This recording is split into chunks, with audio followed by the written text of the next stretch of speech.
Assalamualaikum warahmatullahi wabarakatuh. Nama saya Muhaimin. Nama saya Sonia Maulidia Putri. Kami dari Prodi Manajemen Kelas 641B24 Universitas Bina Sarana Informatika.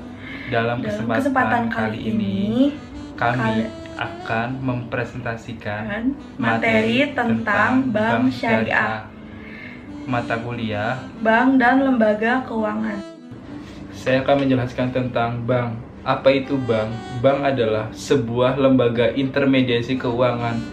Umumnya didirikan dengan kewenangan untuk menerima simpanan uang, meminjamkan uang, dan menerbitkan proms atau yang dikenal sebagai banknot.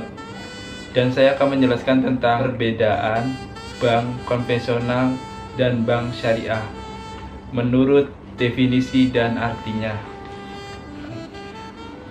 Bank konvensional adalah merupakan bank yang kegiatan usahanya memberikan jasa dan lalu lintas keuangan secara umum sesuai ketentuan yang ditetapkan oleh pemerintah. Contohnya, bank konvensional adalah di Indonesia adalah Bank Mandiri, BCA, BNI, CMB, dan Danamon. Dan bank syariah adalah bank merupakan bank yang menjalankan kegiatan usaha berdasarkan prinsip syariah atau prinsip hukum Islam yang diatur dalam Fatwa Majelis Ulama Indonesia atau yang bisa disebut dengan MUI. Contoh bank yang syariah adalah Bank Muamalat Indonesia, Bank PTN Syariah, Bank BCA Syariah, Bank Mandiri Syariah, dan Bank BJB Syariah. Selanjutnya, saya akan menjelaskan perbedaan dari bank konvensional dan bank syariah berdasarkan perolehan keuntungan, bentuk usaha, proses transaksi perbankan, pengkreditan dan pinjaman, serta sistem harga. Yang pertama itu ada perolehan keuntungan bank syariah dan konvensional. Kedua bank sama-sama memberikan keuntungan bagi nasabah tentunya. Hanya saja, pemberian keuntungan kedua bank ini berbeda bentuk. Menurut Undang-Undang Nomor 10 Tahun 1998, bank konvensional merupakan bank yang melaksanakan kegiatan usaha secara konvensional. Sementara itu, bank syariah dijalankan berdasarkan prinsip keuangan yang berlaku dalam agama Islam. Yang kedua yaitu menurut bentuk usaha. Pada dasarnya, fungsi bank adalah untuk mengelola dana dari nasabah atau masyarakat umum. Bahkan, pemutaran keuangan dapat melalui produk apa saja. Bisa dari tabungan, deposito, kredit, hingga giro. Baik bank syariah maupun konvensional memiliki sistem tersendiri untuk pengelolaan dana bentuk usaha ini. Yang ketiga yaitu ada proses transaksi perbankan. Proses transaksi perjanjian yang terjadi di kedua bank menunjukkan perbedaan. Dalam bank syariah, transaksi dilakukan sesuai prinsip syariah Islam. Sementara pada bank konvensional, semua transaksi dan perjanjian berdasarkan hukum yang berlaku di Indonesia. Yang keempat yaitu pengkreditan dan pinjaman. Kebutuhan akan pinjaman dan kredit memang tidak bisa dihindari. Bank konvensional dan bank syariah memiliki poin ketentuan yang berbeda dalam hal ini. Misalnya, dalam sistem bank konvensional, manajemen risiko kredit macet merupakan tanggungan dari debitur. Pihak debitur harus mengelola dananya untuk melunasi hutang.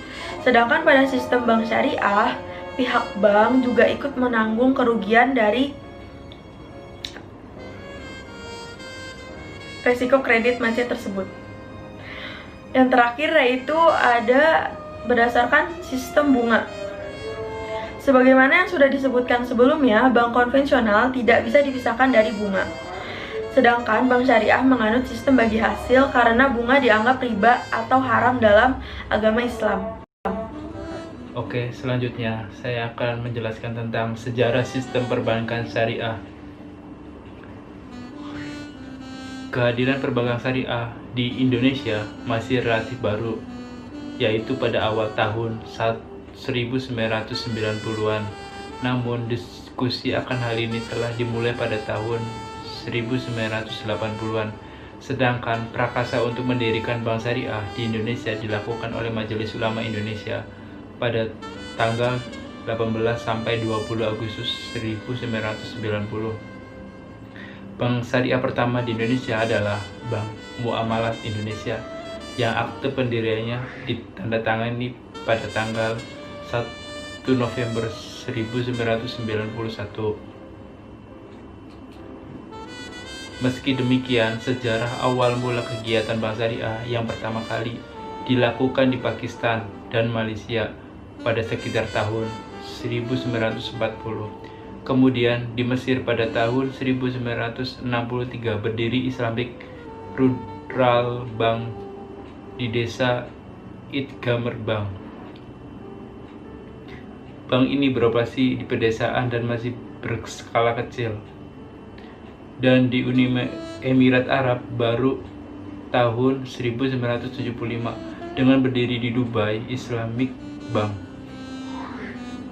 Kemudian di Kuwait pada tahun 1977 berdiri Kuwait Finance House yang beroperasi tanpa bunga.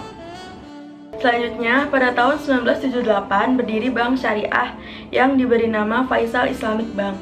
Langkah ini kemudian diikuti oleh Islamic International Bank for Investment and Development.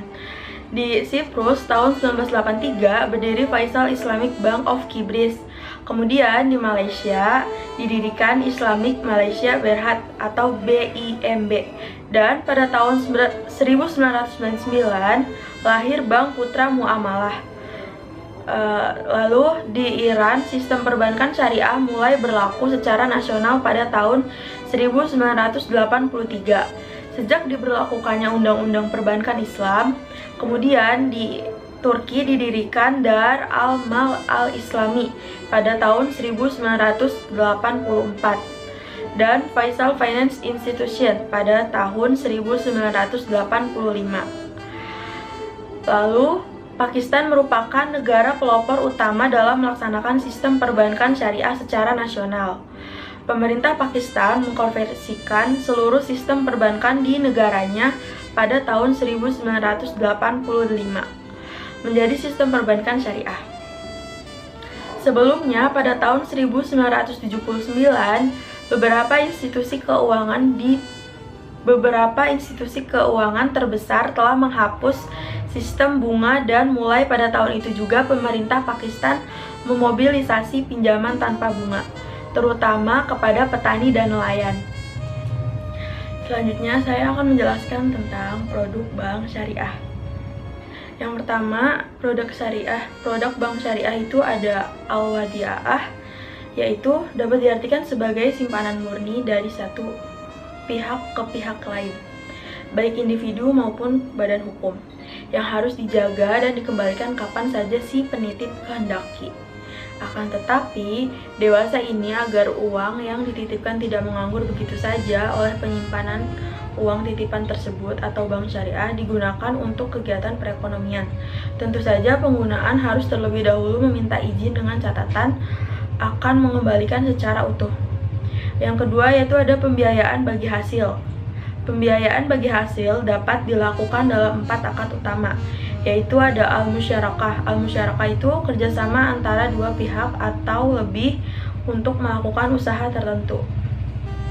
Masing-masing pihak memberikan dana atau amal dengan kesepakatan bahwa keuntungan atau resiko akan ditanggung bersama sesuai kesepakatan.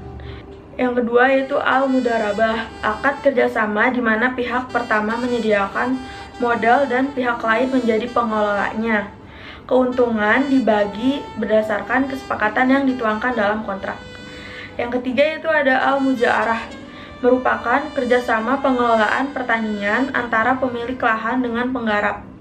Pemilik lahan menyediakan lahan kepada penggarap untuk ditanami produk pertanian dengan imbalan bagian tertentu bagi hasil panen.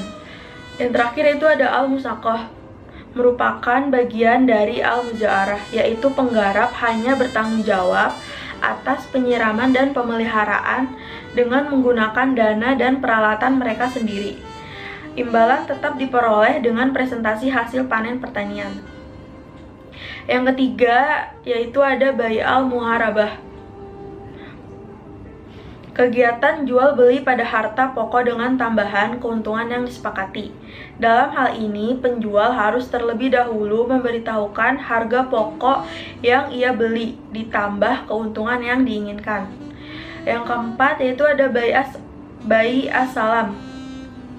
Pembelian barang yang diserahkan kemudian hari, sedangkan pembayaran dilakukan di muka. Prinsip yang dianut adalah harus diketahui dulu jenis, kualitas, dan jumlah barang serta hukum awal pembayaran dalam bentuk uang. Yang kelima yaitu ada bai al-istihna, bentuk khusus dari bai as-salam karena itu ketentuannya sama. Yang kelima yaitu ada bai al-istihna, bentuk khusus dari bai as-salam karena itu ketentuannya sama, adalah kontrak penjualan antara pembeli dengan produsen.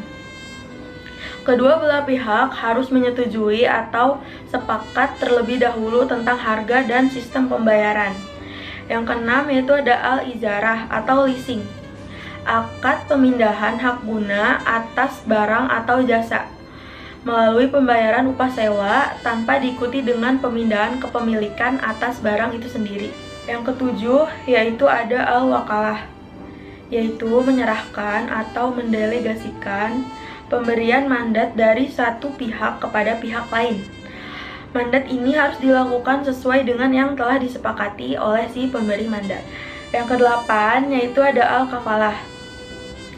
Al-kafalah yaitu jaminan yang diberikan penanggung kepada pihak ketiga untuk memenuhi kewajiban pihak kedua atau yang ditanggung. Lalu yang kesembilan ada al-hawalah, yaitu pengalihan utang dari orang yang berutang kepada orang lain yang wajib menanggungnya. Yang ke-10 yaitu ada ar-rahn, yaitu kegiatan menahan salah satu harta milik si peminjam sebagai jaminan atas pinjaman yang diterimanya. Selanjutnya, saya akan menerangkan tujuan perbankan syariah. Yang pertama adalah menyediakan lembaga keuangan perbankan sebagai sarana meningkatkan kualitas kehidupan sosial ekonomi masyarakat. 2. Meningkatnya partisipasi masyarakat. 3. Membentuk masyarakat agar berpikir secara ekonomis dan berperilaku bisnis untuk meningkatkan kualitas hidupnya. Dan yang terakhir, yang keempat, berusaha bahwa metode bagi hasil dan pihak bank syariah dapat beroperasi, tumbuh, dan berkembang. Selanjutnya, penilaian kesehatan bank syariah. Bank Umum Syariah wajib melakukan penilaian tingkat kesehatan bank secara triwulan meliputi 1. Permodalan atau kapital, 2. Kualitas aset atau asset quality, 3. Rentabilitas atau earning, 4. Likuiditas atau liquidity, 5. Sensitivitas terhadap risiko pasar atau sensitivity to market risk, dan yang terakhir adalah manajemen atau manajemen. Yang terakhir yaitu rahasia bank. Karena kegiatan usaha bank adalah mengelola uang masyarakat, maka bank wajib pula menjaga kepercayaan yang diberikan. Dengan kata lain, bank harus menjaga rahasia tentang keadaan uang nasabah. Kewajiban menjaga rahasia bank gugur apabila yang pertama itu untuk kepentingan perpajakan, lalu untuk penyelesaian piutang bank yang sudah diserahkan kepada Badan Urusan Piutang Negara atau Panitia Urusan Piutang Negara. Lalu yang ketiga itu untuk kepentingan peradilan, dan yang terakhir itu dalam rangka tukar-menukar informasi antar bank. Dari materi yang kami sampaikan, mana sih yang lebih menguntungkan? Antara bank konvensional dan bank syariah? Sebenarnya, baik bank konvensional maupun bank syariah ada untung dan risiko masing-masing. Jika Anda tidak keberatan dengan sistem bunga dan ingin mendapatkan keuntungan dari simpanan yang tetap, maka bisa menggunakan jasa bank konvensional.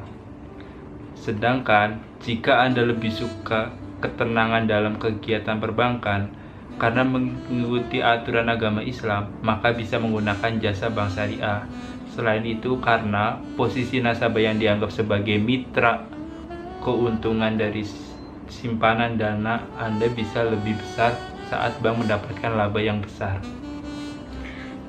Untuk kesimpulannya, dari uraian yang kita sepakati bersama bahwa perbankan Islam atau syariah adalah lembaga keuangan yang menjalankan aktivitas perbankan secara atau berdasarkan prinsip agama Islam yang mengedepankan etika dan moral dalam kegiatan perbankan yang efisien dan efektif, yaitu bebas dari riba, sehingga dapat menciptakan pasar ekonomi yang sehat dan menghilangkan paradigma zalim.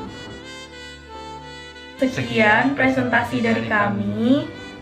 Nama saya Muhaimin. Nama saya Sonia Mulia Putri. Assalamualaikum warahmatullahi wabarakatuh.